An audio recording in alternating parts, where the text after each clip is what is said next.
Assalamualaikum warahmatullahi wabarakatuh. Salam sejahtera bagi kita semua. Pada kesempatan kali ini kita akan melanjutkan materi matematika peminatan kelas 11. Soal yang ketiga, hitunglah nilai tan 15. Berarti ini masih kategori masih gampang. Tan 15 itu sebelum-sebelumnya juga kita bahas di jumlah selisih sudut sinus dan kosinus ya. Untuk tan 15 itu sama juga tan 45 dikurang 30. Berarti di sini menggunakan konsep pengurangan. Jadi kita menggunakan yang tan alfa dikurang tan beta per 1 ditambah tan alfa dikali tan beta. Tan alfanya 45, betanya 30. Baik, kita langsung bagi, kemudian kali, kemudian kalau ini kurang berarti operasi yang di atasnya juga kurang, yang bawah otomatis tambah. Dari operasi ini merupakan satu kesatuannya. Tinggal kita tulis tan 45, tan 30, tan 45, tan 30. Tan 45 berapa? Yaitu 1. Tan 30 sepertiga ketiga, kemudian tan 45 1, tan 30 sepertiga akar 3. Nah, ini kita selesaikan dulu. Yang atas kita dengan atas, yang bawah dengan yang bawah. Yang bawah ini kalinya dulu kita kerjakan. Nah, sehingga ini tinggal kita kali silang saja. 3 kali 1, 3. Nggak boleh dikurang 1 ini, karena 1 ini merupakan milik akar 3. Karena bilangan bulat tidak bisa dikurangkan dengan bilangan akar. Sehingga dapatlah 3 kali 1, 3 kurang akar 3 per 3. Ya. Yang ini tinggal kita kali biasa. 1 kali 1 per 3 ke 3 tetap sepertiga ke 3 ditambah 1. Nah, kita kerjakan dulu yang bawah ini, yang atas biarkan dulu. Yang bawahnya sama, tinggal kita kali silang, 3 kali 1, 3 tambah, nggak boleh juga ditambah dengan satunya, karena 1 ini milik akar 3, sehingga 3 ditambah akar 3. Jadi pertama kita coret terlebih dahulu angka 3-nya, karena sama-sama per 3, yang atas per 3, yang bawah per 3, berarti kita coret saja, sehingga sisanya itu 3 kurang akar 3, yang atasnya, yang bawahnya sisanya 3 tambah akar 3. Kita rasionalkan dikali dengan sekawan. Maksudnya itu kita kali dengan lawan dari tanda yang penyebut ini. 3 ini kan tambah, berarti harus dikali dengan 3 dikurang akar 3. Per 3 dikurang akar 3. Jadi harus berlawanan tanda. Jika ini kurang, berarti di sini tambah dan tambah. Seperti biasa kita kali pelangi saja. 3 kali 3 itu 9. Kemudian 3 kali min akar 3, min 3 akar 3. Kemudian min akar 3 dikali 3 sama dengan min 3 akar 3. Kemudian min akar 3 dikali min akar 3, positif 3. Kemudian kalau yang bawah ini, karena tandanya berbeda, kita cukup kali yang depan dengan depannya, belakang dengan yang belakangnya. Ya.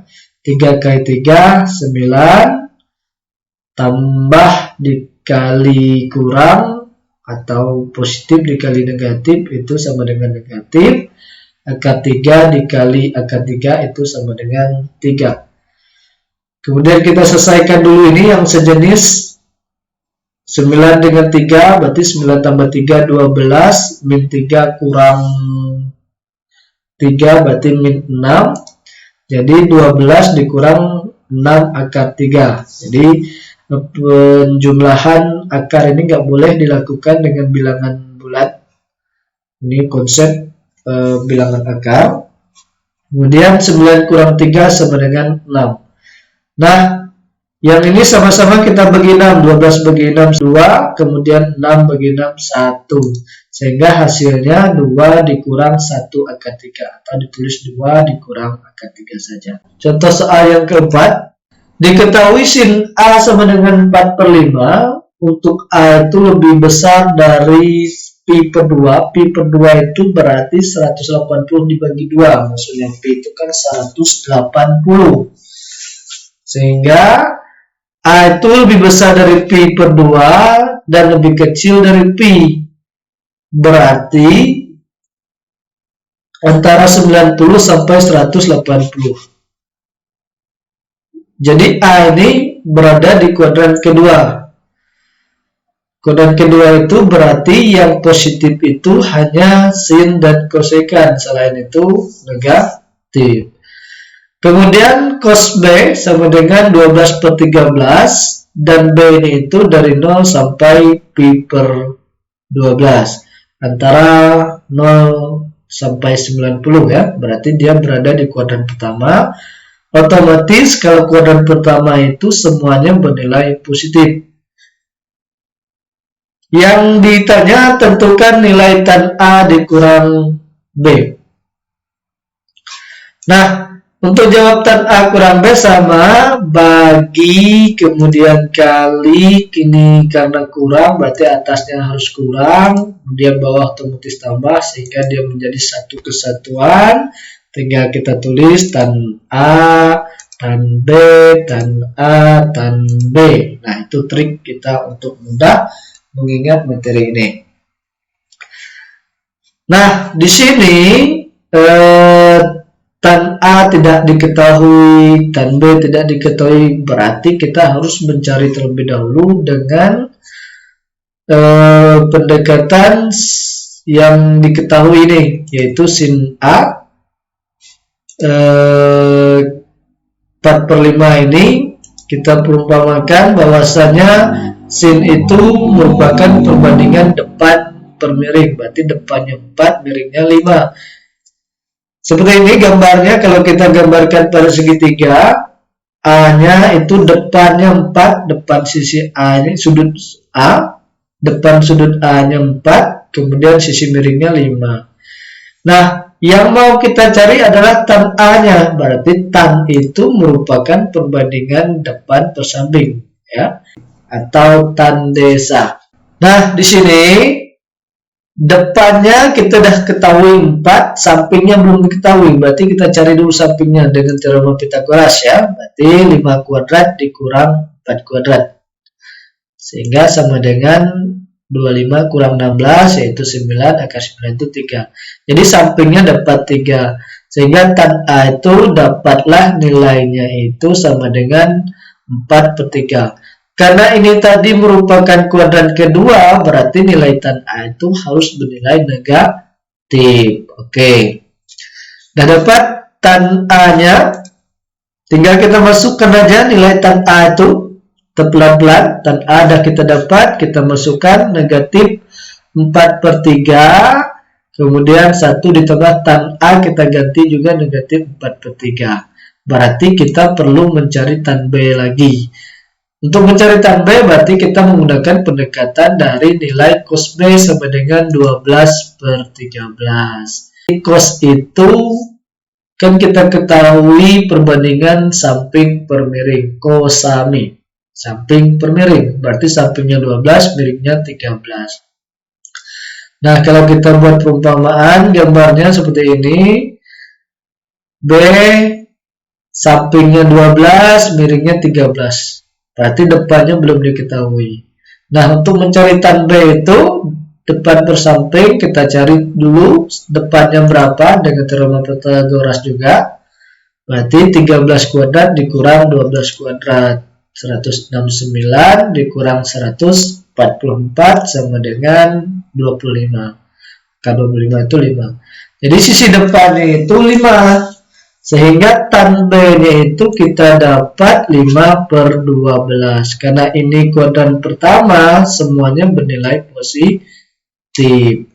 Jadi dapatlah tan B-nya 5 per 12. Tinggal kita ganti 5 per 12. 5 per 12. Nah, hitungan seperti biasa. Ini kita samakan dulu penyebutnya, nggak boleh kita langsung kurangkan. Jadi, sama-sama 12. Penyebut dari 3 dan 12 ini kita samakan penyebutnya. Jadi 12 bagi 3, 4, 4 kali 4, 16. 12 bagi 12, 1, 1 kali 5, 5. Kemudian yang bawah kita kali terlebih dahulu. 4 kali 5, 20. 3 kali 12, 36. Karena negatif, ini positif, berarti tandanya negatif. Kemudian, sama kita kerjakan yang di atas, tinggal kita hitung saja. Negatif 16 dikurang 5. Kita hutangnya 16, hutang lagi 5. Berarti hutang kita bertambah jadi 21 atau negatif 21 per 12. Kemudian ini dengan cara cepat saja tinggal kita kali silang. 36 kali 1, 36 dikurang 20. Karena kurang, di sini tandanya kurang berarti kurang. 36 kali 1, 36 dikurang 20. 36 dikurang 20 itu sama dengan 16. Nah, negatif 21 per 12 per 16 per 36. Ini materi SD ya, pembagian pecahan. Nanti kita ubah dia menjadi perkalian. Sehingga min 21 per 12 dikali ini 36 kita jadikan pembilang dan 16-nya kita jadi penyebut. Tinggal kita coret saja. 3, 6, dan 12 ini sama-sama kita bagi 12. 36 bagi 12 sama dengan 3. Jadi 3 kita kali 21 kali 3 itu 63. 1 kali 16 itu 16. Ini negatif, berarti tinggal kita tulis negatif. Karena negatif kali positif itu negatif. Jadi jawaban tan A dikurang B itu negatif 63 per 16.